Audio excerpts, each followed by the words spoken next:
నేను సందీప్ గారి గురించి ఒక చిన్న మాట మాత్రం చెప్పాలి. ఓకే, అర్జున్ రెడ్డి వచ్చినప్పుడు అసలు మొత్తం ఏంద్రా ఇది, ఎవర్రా ఈ సినిమా తీసిన, ఏంద్రా బాబు ఇలా తీస్తారనే షాక్ అయ్యింది కదా ఇండస్ట్రీ అంతా. సో నేను చాలా హుషారుగా ఈ నెంబర్ తీసుకున్నా, సందీప్ గారికి కాల్ చేద్దాం లేదా టెక్స్ట్ చేద్దాం అని. తీసుకుని ఉండి ఆయన ఇంటర్వ్యూస్ గుర్తొచ్చినాయి.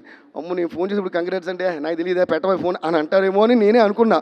ఓకే అని ఎందుకు లేనితోనూ చేయలా.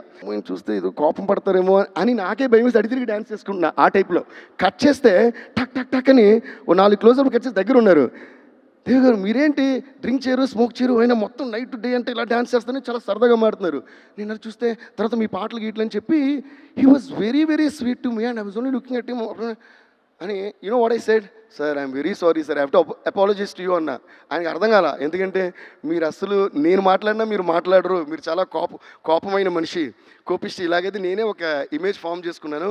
Now I feel bad for just judging you like that and your two sweet, unbelievably sweet అంటే ఆయన ఏమన్నారు తెలుసా, అదేంటండి నా ఫేస్ చూసి అందరూ అలాగే అనుకుంటున్నారు అన్నారు.